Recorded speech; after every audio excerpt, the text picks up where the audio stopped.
Tengan muy buenas tardes, hoy que es martes 1 de octubre del 2024, un año muy especial para la historia de México, dada desde su nacimiento, el proceso de independencia a partir del año de 1821, que no nos engañen con que es un año milenario, no, México existe como tal a partir del año de 1821 y no antes. Sí, es parte de muchos de los malos entendidos que varias personas me han estado preguntando y pidiendo que aclare algunas situaciones que ahorita con algún exceso de entusiasmo de repente el grupo que tiene actualmente el dominio político en el poder de México, pues se echan todos los cebollazos posibles tratando de decir que son los primeros en conseguir tal o cual cosa.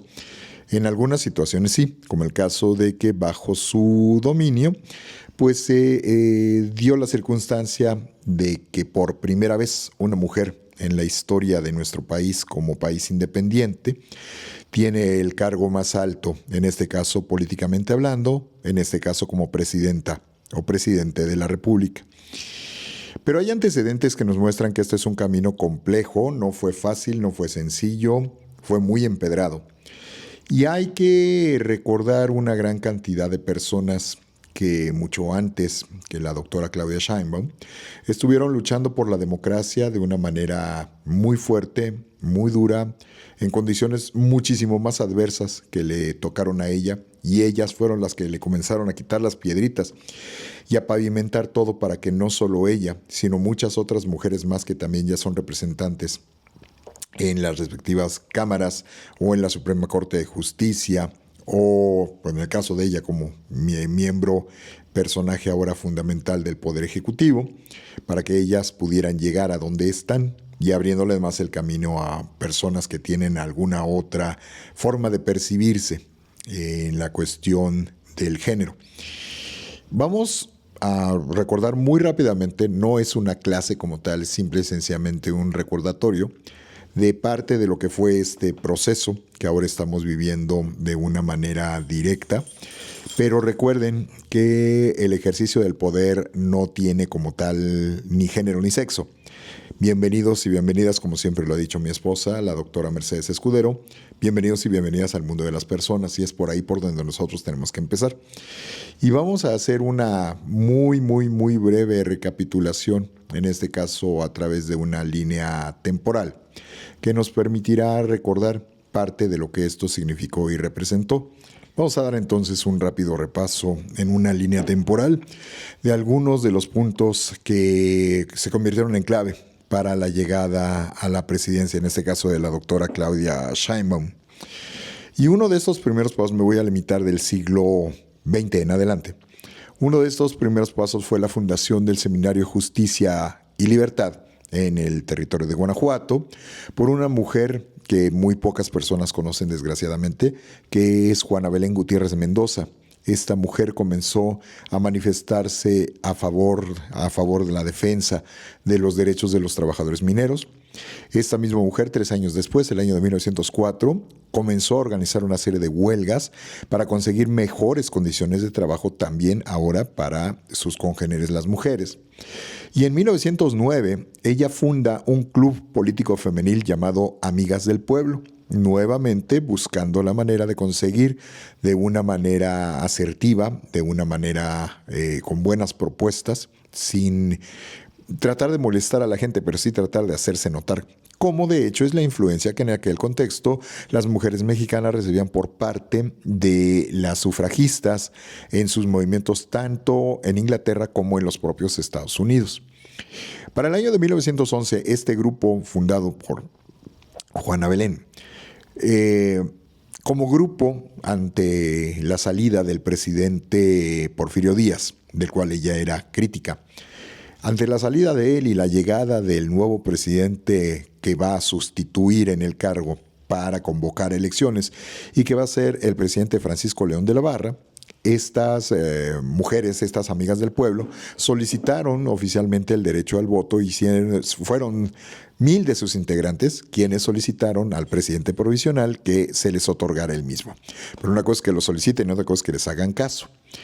Otro punto importante de estas mujeres que están buscando empoderarse es el año de 1913, en donde una jovencita llamada Amelia Robles se incorporó al Ejército Libertador del Sur, que nosotros conocemos como el Ejército Zapatista.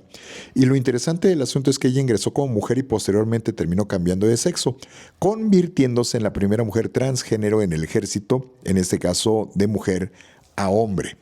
Y ella lo hace por el afán de la aventura, palabras de ella misma, y el hecho de querer ser libre, porque pues provenía de una familia tradicional y no precisamente ella podía escoger lo que quería hacer. Pero esto le llevó incluso más adelante a dejar de lado su condición de género y buscar la manera de que ya no se le identificara como mujer, sino ahora como hombre. Dentro de la política, entre el 13 y el 16 de enero de 1914 hubo un evento importante que fue el primer Congreso Feminista en Yucatán, en donde 617 mujeres se reunieron con apoyo del gobernador, el general Salvador Alvarado. No es gratuito, es de tendencia de izquierda y están tratando de quitarse de encima la influencia de los grupos que no se les decían conservadores ya.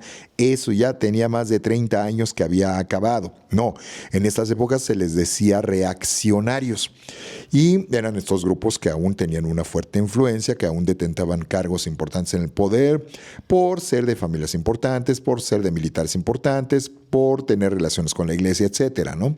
Por eso el general Salvador Alvarado va a empezar a darle peso al movimiento feminista, porque es una forma dentro de los movimientos de izquierda de contrapesar el peso y la fuerza que aún tenía, sobre todo, la iglesia en aquel contexto. Y una de esas mujeres que participaron en ese primer congreso feminista local fue Ermila Galindo, quien era ni más ni menos secretaria de Venustiano Carranza. Es tal el éxito a nivel local que van a tener que entre el 23 de noviembre y el 2 de diciembre se organizó un segundo congreso feminista en donde ahora lo que buscan es expandirse y se impulsa la idea de difundir sus ideas a través de otros estados de la mano de la socialista yucateca Elvia Carrillo Puerto, cuyo hermano también va a tener un gran peso y una gran influencia dentro del mismo territorio. Ermila Galindo, en su fase de secretaria de Venustiano Carranza, pues a ella le toca redactar toda la información que llega y pues se dice que incluso a ella le tocó hacer la redacción final de toda la documentación que terminó quedando como la Constitución Política del año de 1917 y pues le llama la atención que todas las propuestas, lo que ella había platicado con el propio Venustiano Carranza, pues los diputados constituyentes no se veía como para cuándo, ¿verdad? Entonces ella el año de 1916 le envió una carta directamente al Congreso Constituyente, conoce a todos, y ella exigió a través de esta carta derechos políticos para las mujeres, pero ya sabemos, fue ignorada por las razones de usos y costumbres. Ella lo que alegaba es que la redacción de los artículos correspondientes para otorgar el derecho al voto al ciudadano no eran demasiado claros en el sentido de prohibir que la mujer no pudiera participar. Pero lo que le alegaron es que uno, pues está escrito aquí dice a todos los hombres, esa fue la respuesta que le dio de hecho el presidente del Congreso, y la otra es que estrictamente hablando, pues bueno, el círculo de la mujer está muy reducido, es muy pequeño y su mundo se reduce nada más a la cocina y a la casa, ¿no? Entonces sería mucho trabajo y sería mucha labor tener que hacer la labor de que todas las mujeres tomaran conciencia, etcétera, etcétera, ¿no? Todo con tal de no darle la razón. Entonces, por razones de usos y costumbres, pues así se acostumbraba, la ignoraron. Para que también nos llevemos con cuidado cuando nos dicen que tal o cual cosa está permitida y o prohibida por razones de usos y costumbres. Usos y costumbres no significa que es bueno, por más que sea la costumbre milenaria. Y bajo esa circunstancia, Ermila Galindo el año de 1918 decidió postularse porque insistía que las reglas no le prohibían su participación y se postuló de manera ilícita como diputada, como candidata a diputada, en este caso me parece por el 5º distrito del Distrito Federal mismo. Y desgraciadamente pues no ganó. Y aunque hubiera ganado, no se lo hubieran reconocido. Esto ya había pasado previamente en lugares como Estados Unidos con candidatas como Victoria Woodhull. ¿Por qué? Porque no tenían el derecho para participar. Y aunque hubieran ganado de manera arrasadora, simple y sencillamente aquí no dice que las mujeres pueden participar y van para atrás, ¿no? Y para acabar de rematar, si ella había medio logrado convencer a algunos hombres que su propuesta, independientemente de que fuera mujer, era la mejor, el problema es que pues, las mujeres no podían votar. Entonces, si ella logró convencer a una gran cantidad de mujeres que la apoyaran, pues no pudieron sostenerla por la simple y sencilla razón de que no las dejaron entrar a votar. Y el pretexto fundamental, no están empadronadas, y las personas que no están empadronadas y no tienen el equivalente a su credencial de elector, pues no pueden votar, ¿no? Pese a ello, lo chistoso del asunto es que ahora sí que en las actas oficiales se dice que ella quedó en cuarto lugar de 26 candidatos. Entonces, si hubiera tenido la posibilidad de votar las mujeres, en una de esas ella hubiera ganado, pero no se lo iban a permitir. Hermila Galindo, por lo tanto, ve truncado sus sueños de participar como servidora pública. Pero también del lado de las mujeres va a haber cosas que no van a ser tan bonitas o tan positivas, como por ejemplo, el 7 de noviembre de 1922, y ante los avances que están teniendo las mujeres de tendencia de izquierda, se organizó el primer Congreso de Damas Católicas en la Ciudad de México. ¿Y ellas qué era lo que pretendían hacer? Exactamente lo contrario de lo que estaban buscando las mujeres previas, ¿no? El papel de la mujer, decían ellas, era el verdadero papel, ser amas de casa y jefas del hogar. Por lo tanto, ahí es donde ellas se tienen que quedar. Es la parte de los reaccionarios que tanto se nos insiste en este sentido, ¿no? Pero ante el avance del liberalismo del siglo XX, es importantísimo, sobre todo para cuando toman el poder ahora los de la vertiente ganadora de la Revolución Mexicana, ya habiendo quitado del camino a Venustiano Carranza, que representaba todo este puente con el liberalismo del siglo pasado, entran los prácticos del norte, ¿no? Entran los sonorenses, y tenemos en la silla presidencial primero en la transición de 1920 a Adolfo de la Huerta, quien le abre el camino a Álvaro Obregón, quien es el presidente en este momento, y a través de ello se hace una serie de consultas y se llega a la conclusión de que vamos a experimentar qué tanto nos puede beneficiar el darle el voto a la mujer, pero no todavía a nivel federal. Se autoriza para que se hagan los experimentos en algunos estados y se eligió a San Luis Potosí para que en él se le otorgara el derecho de voto a las mujeres el año de 1923, el 5 de enero, específicamente para las elecciones municipales, donde podrían votar y ser votadas. La única condición es que fueran mayores de edad y letradas, que supieran leer y escribir. Ya con eso te tumbabas al 90% del padrón de las mujeres. Para el mes de mayo de 1923 se organizó también el primer Congreso Nacional Feminista, ya hablando del Distrito Federal en la Ciudad de México. Acuérdense que los otros congresos habían sido a nivel local en el caso de Yucatán. Y aquí esto está tomando cada vez más fuerza y comienzan a exigir, comienzan a demandar sufragio efectivo para ellas e igualdad política para ambos sexos, ¿no? No importa si eres hombre o mujer, debes de tener los mismos derechos políticos. También cuando viene la transición que nosotros identificamos y conocemos como la famosa etapa del maximato, cuando llega Emilio Portes Gil ante el asesinato del candidato ganador, que fue Álvaro Obregón, viene una crisis política importante y el resultado es que se tiene que poner un presidente provisional, y el presidente provisional va a ser Emilio Portes Gil. Y la esposa de Emilio Portes Gil era doña Carmen García de Portes Gil, y a ella se le va a dar la titularidad de una nueva organización que se llama el Comité Nacional de Protección a la Infancia, el año de 1929. Y es muy interesante porque además ella no solo es mujer, sino es muy joven. Solo tenía 24 años de edad para cuando le toca que le otorguen esta distinción. Y ella pues va a hacer lo mejor posible. Además, recuerden que en aquellas épocas lo que se buscaba era aparentar mayor edad, no preservar la juventud, sino representar mayor edad. Y sí podemos distinguir que todavía tiene el rostro de jovencita, pero está vestida y habitualmente ataviada como solían hacer las damas de alta sociedad de aquella época. Pasa el tiempo. Hay una serie de reacciones por parte de los grupos conservadores, que no es el caso discutir en este momento. Y el 1 de diciembre de 1940, en la transición presidencial, ahora llega a la presidencia, en este caso, el último militar que va a gobernar México, que va a ser el general Manuel L. Camacho. Y su esposa, doña Soledad Orozco, es la que toma el cargo honorífico de primera dama. Y ella pues termina encarnando esta visión del paternalismo y el maternalismo gubernamental. La vemos entonces entregando libros, entregando víveres, entregando reconocimientos, entregando ropa, pero siempre la vemos muy vestida de guante o con el manicure perfecto, con los sombreros inmensos, como se acostumbraba en aquellas épocas, porque se tenía mucho esa costumbre. Y todavía mi suegra, que tiene ya un poquito más de 80 años, mi abuelita que acaba de fallecer, ella falleció a los 98, me platicaba mucho de esto, mi mamá está a punto de cumplir 80, y ellas nos platican, a mi esposa y a mí, cómo había una línea que se tenía que marcar. Sí, sí hay que ayudar a los necesitados, pero que se marque la línea de quién es el que da y quién es el que recibe. Eso era muy, muy dado en esa sociedad, en aquel contexto. Y doña Chole, como se refieren a ella cariñosamente, pues solía tener esta peculiaridad, ¿no?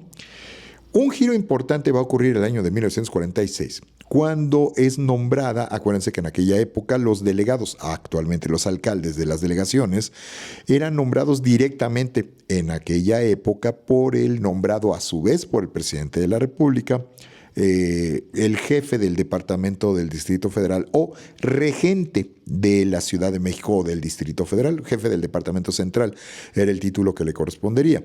Y ellos no eran escogidos por el pueblo, eran nombrados directamente, era un miembro más del gabinete del respectivo presidente. Por lo tanto, no llegan por elección y ellos por dedazo seleccionan quiénes van a ser sus delegados.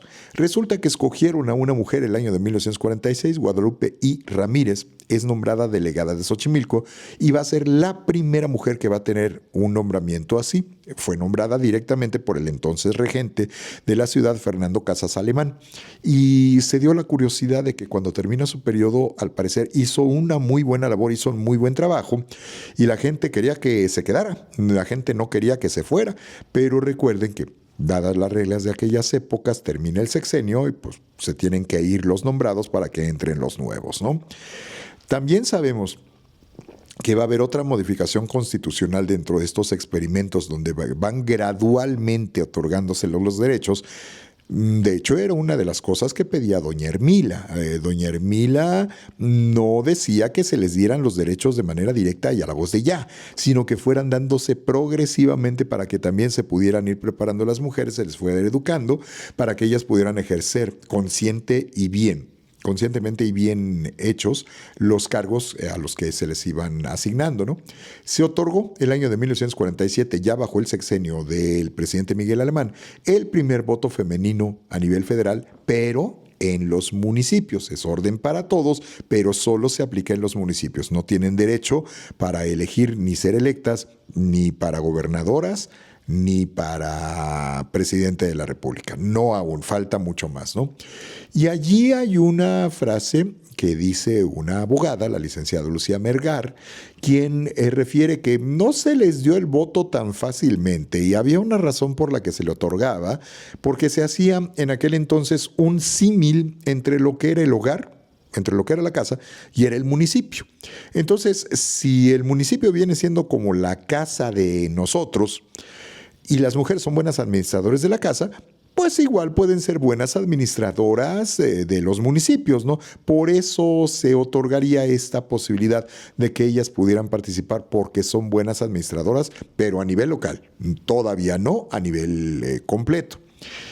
Y luego, entre los años de 1952 y 1958 llega la presidencia Adolfo Ruiz Cortines. Aquí estamos hablando del dominio total y absoluto, primero del PNR, luego del PRM, luego del PRI, aquí ya es PRI.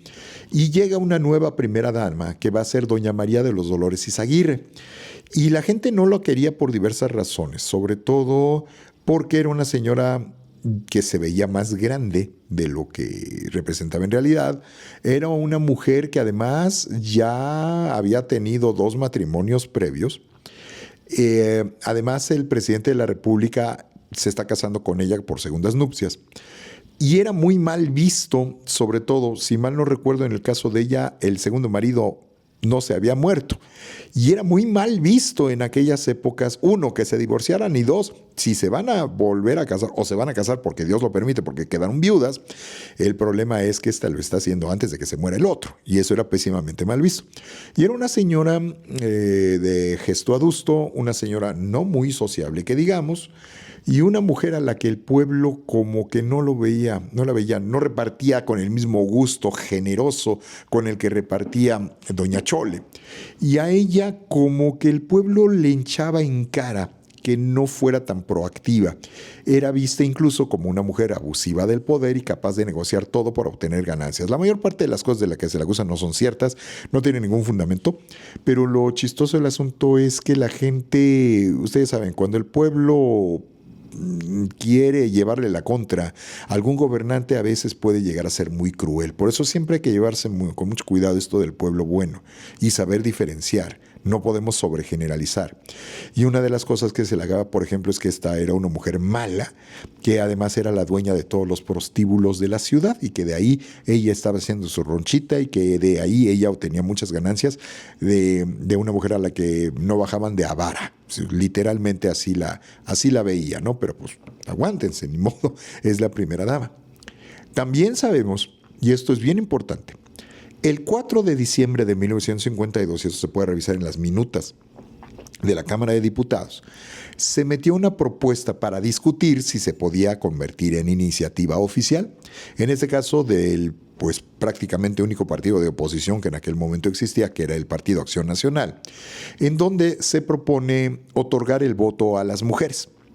Pero al momento de que ellos hacen el planteamiento de esta propuesta, fue desechada prácticamente de manera inminente por considerar que las mujeres pues tienen un gran riesgo, ¿no? Además de que su mundo es muy chiquito, acuérdense que es la mentalidad que manejaba la mayoría tanto de los hombres como muchas de las mujeres que obedecían lo que les decían los hombres, y las mujeres son fácilmente influibles por los padrecitos, ¿no? Entonces esta separación entre iglesia y Estado podría caer en riesgo si estas mujeres, cuando van a misa, el padrecito les dice voten por tal cosa o voten por tal otra, ¿no?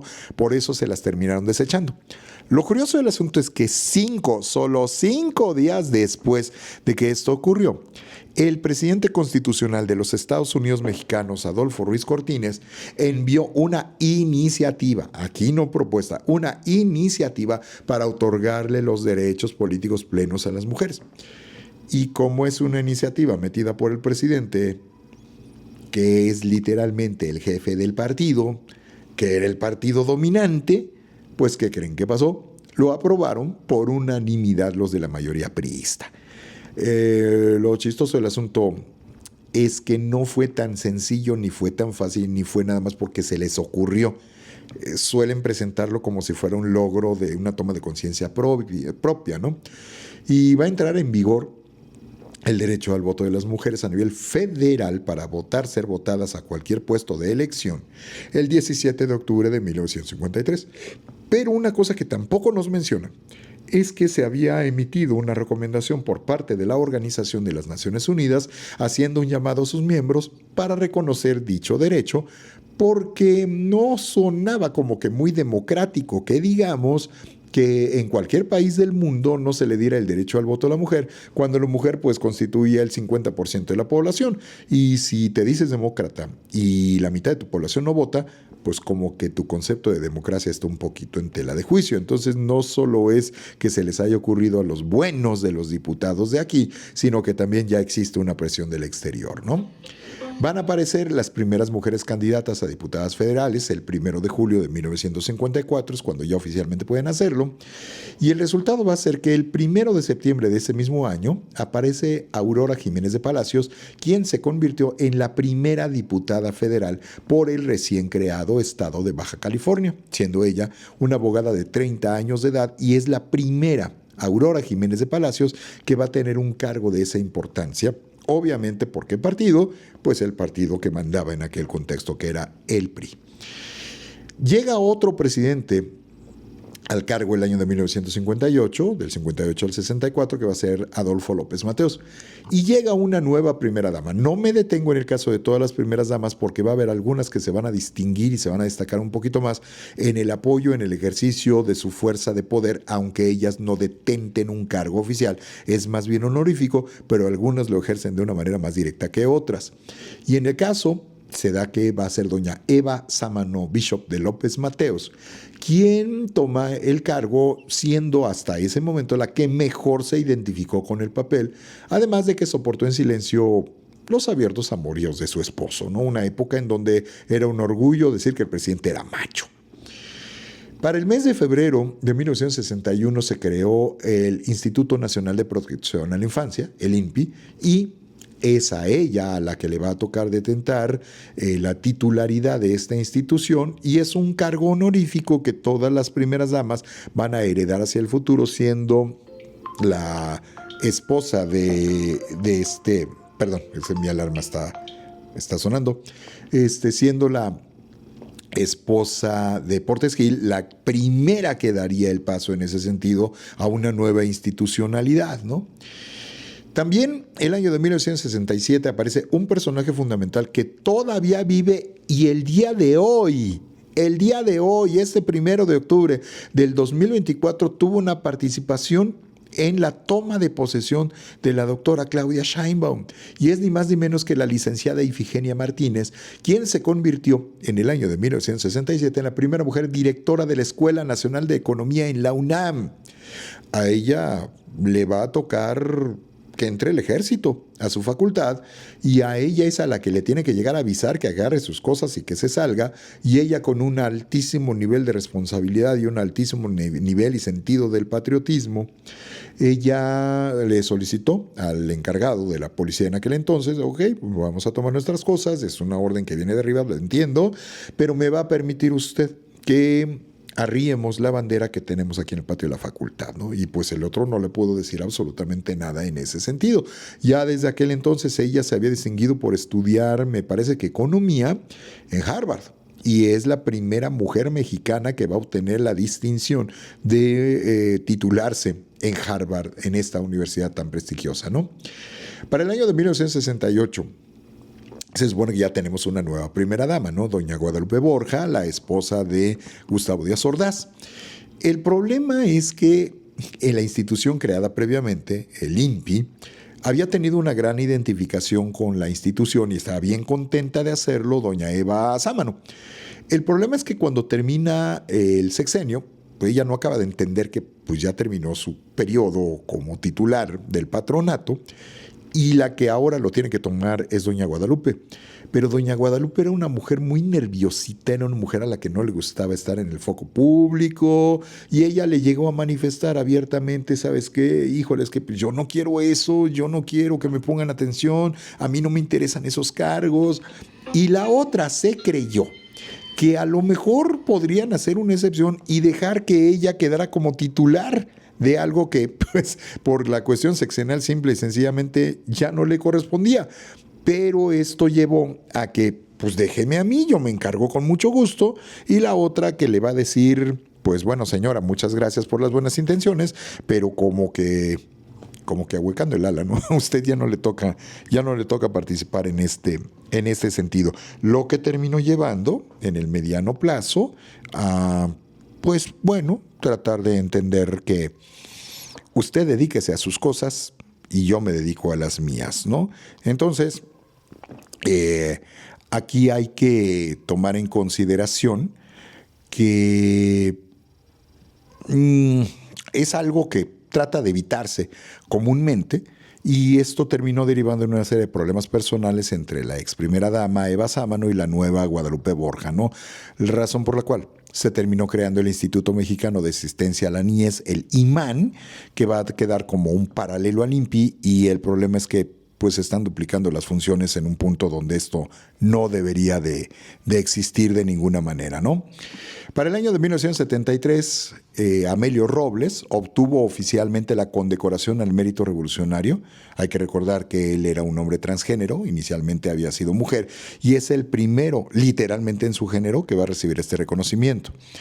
Margarita López Portillo va a ser nombrada directora de Radio, Televisión y Cinematografía el 1 de diciembre de 1976, siendo esta una rama dependiente de la Secretaría de Gobernación. O sea, literalmente se lo cosieron a su estilo y a su modo, y desgraciadamente pues sabemos que ella llegó a creerse titular y creerse con los derechos para hacer lo que literalmente se le pegara la gana, y esto le llevó a tener ciertas fricciones con el secretario de Gobernación, con Jesús Reyes Heroles. Y sabemos, bueno, que terminó derivando en otra serie de cuestiones en donde ella ya no interviene directamente, pero te muestra cómo funcionaban las cosas del poder, a pesar de que ella era simple y sencillamente una directora de un área, no era una secretaria de Estado, y era, pues ahora sí que nada más la hermana del presidente de la República, ¿no? También en aquella época, un evento inédito, el 1 de diciembre del 76, la doctora en física Rosaluz Alegría fue nombrada secretaria de Turismo, y que se va a convertir en la primera mujer en recibir el encargo de una secretaría de Estado como tal. Esto nunca había pasado en épocas previas. Otro evento inédito, el año de 1979, Griselda Álvarez Ponce de León se convirtió en la primera gobernadora, en este caso en el estado de Colima, y por ende la primera gobernadora en todo el país. Es la primera mujer en alcanzar un cargo de tal nivel en un estado en toda la historia. Para el año de 1982, aunque por circunstancias que ella no hubiera querido, le desaparecieron a su hijo, se convirtió en un activista que abre la puerta a muchos de estos colectivos que ahora se dedican a buscar desaparecidos. Y una mujer común y corriente empieza a meterse en estos asuntos y decide que a través de un partido que busca llevarla contra lo que el gobierno nunca les ha solucionado, Rosario Ibarra de Piedra se convirtió en la primera mujer candidata a la presidencia de la República por el Partido Revolucionario de los Trabajadores, en este caso el PRT. Es la primera mujer candidata de toda la historia oficialmente reconocida en México. Para el 1 de diciembre de 1988, con todas las circunstancias que se presentaron, con el supuesto fraude electoral y todos estos planteamientos que quedaron y dejaron en severa duda la manera en la que se estaba gobernando el país por parte del todavía dominante, pero ya en decadencia su dominio absoluto, en el caso del PRI, la licenciada Ifigenia Martínez se convirtió en la primera mujer senadora de la historia. Ya vemos, otra vez nos vuelve a aparecer, pero ella dejó de pertenecer al Partido Revolucionario Institucional. Ella se pasó al bando de la oposición encabezado por Porfirio Muñoz Ledo y Cuauhtémoc Cárdenas, y constituyó la base de lo que luego se va a convertir, al año siguiente se convierte en el Partido de la Revolución Democrática, y en ese caso ella va a quedar como primera mujer senadora por el PRD para el Distrito Federal. Y recuerden que toda la base de lo que los que se salieron del PRI se pasaron al PRD, después se van a mezclar con algunos otros elementos de otros partidos de oposición, y finalmente, a la larga, para el año 2011, de la desbandada de la gente del PRD va a terminar naciendo lo que nosotros conocemos como el Movimiento de Regeneración Nacional. Por eso es tan importante que nos demos cuenta también que mujeres son las que están participando en aquel entonces. Para cuando vienen las elecciones del año de 1994, se lanza una mujer nuevamente a la candidatura, Cecilia Soto, en este caso por el Partido del Trabajo, que aún no tenía la fuerza y no tenía el peso que tiene en época contemporánea, y eran vistos como estos grupos que despectivamente identificaban como los de la chiquillada, ¿no? Pero ya tenemos una segunda candidata a la presidencia. Posteriormente, después del año de 1997, cuando por primera vez ya apareció el Instituto Federal Electoral totalmente independiente y ganó la nueva jefatura de gobierno del Distrito Federal, en entonces candidato Cuauhtémoc Cárdenas Solórzano, él prepara el camino para lanzarse a la presidencia de la República para el año 2000 y deja el cargo, y en este momento se toma la decisión de que va a ser ni más ni menos que Rosario Robles Berlanga la nueva jefa de gobierno del Distrito Federal, por la renuncia del ingeniero Cuauhtémoc Cárdenas para presentar su candidatura a la presidencia de la República. Para el año 2001, ya habiéndose dado este primer paso hacia la transición democrática, aunque fue evidente que aún faltaban muchas cosas, aparece la nueva primera dama, que va a ser Marta Sagún de Fox, quien revela que pues ya tenía una relación bastante cercana con el entonces ya presidente, y al año de haber ganado la elección anuncian públicamente que pues ellos se van a casar, ¿no? Se va a casar por lo civil, en segundas nupcias en ambos casos, con Vicente Fox, sin olvidar que ella fue vocera presidencial durante su candidatura y ahora se convierte en la primera dama, pero ella trató de ejercer influencia directa sobre las decisiones del propio Vicente Fox. Vicente Fox también cometió una serie de errores, de imprudencias e impertinencias, se iba muy fácilmente de la lengua y llegó a decir que pues, ellos eran la pareja presidencial cuando legalmente no existe una pareja presidencial. El presidente es él y la gente votó por él, no votó por ella, ¿no? Y ella buscó la manera para estirar las reglas, para decir, recordamos esas palabras, en donde dice que ella pensaba que ya México estaba listo para que una mujer fuera presidenta de la República, pero evidentemente tratando de jalar agua para su molino, cosa que pues no salió como ella lo hubiera deseado. Patricia Mercado, para el año 2006, va a lanzar su candidatura a la presidencia de la República por, en este caso, otro partido de oposición, que no logró tener el arraigo, la fuerza como para sobrevivir a la larga, que fue el Partido Alternativa Social y Campesina, y se convierte, en este caso, en la tercera mujer candidata a la presidencia de la República. En el periodo correspondiente al año 2007 al 2008, por una serie de situaciones que se presentaron en el Congreso, va a ser la diputada Ruth Zabaleta la que se convierte en presidente de la Cámara de Diputados, en este caso por el PRD. Acuérdense, todavía no existía Morena, pero ya están empezando a tener ciertas fricciones. Y en este caso, Ruth Zabaleta se convirtió en la primera mujer presidente de la Cámara por parte de un partido de oposición al partido en el poder, porque ya había habido alguien antes que ella, o una mujer de hecho antes que ella, pero en este caso por parte del PAN, y pues ellos trataban de apoyar lo que estaba haciendo el presidente Vicente Fox. Y si se había dado en épocas anteriores, habían sido en apoyo a los respectivos presidentes de la República. En este caso, ella es la que va a quedar como la representante. Y de hecho se comienzan a ver algunas de estas primeras grietitas que se van a dar, que están haciendo grietotas dentro del PRD. Porque una vez que ya tomó posesión Felipe Calderón, recuerden que la oposición encabezada por el PRD y el propio Andrés Manuel López Obrador no querían dar el reconocimiento de ninguna forma. Andrés Manuel personalmente nunca lo quiso reconocer.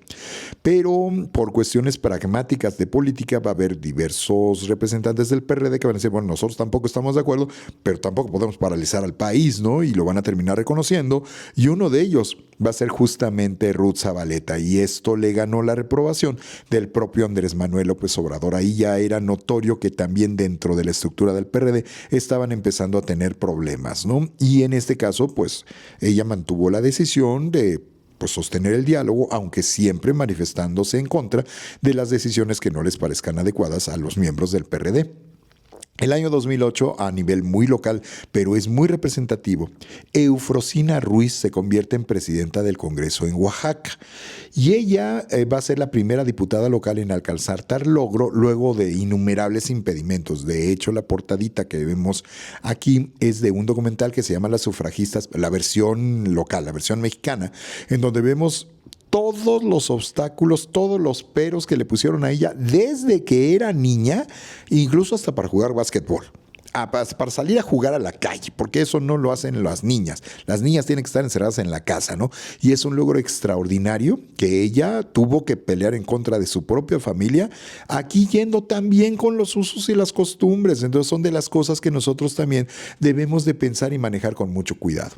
Para el año 2012, nuevamente una candidata a la presidencia de la República, la licenciada Josefina Vázquez Mota, en este caso por el PAN, quien es la que termina estableciendo el récord de mayor cantidad de votos obtenidos por una mujer para la presidencia de la República. Obtuvo más de 12 millones de votos, pero para su desgracia le tocó competir contra Enrique Peña Nieto, que es el que terminó quedando como presidente de la República, y contra Andrés Manuel López Obrador, ¿no? Entonces, para desgracia de ella, pues no pudo conseguir, a pesar de tener una inmensa cantidad de votos, no pudo conseguir el sueño de llegar a la presidencia, pero ya está constituyéndose la mujer como un sujeto importante de participación política para la presidencia.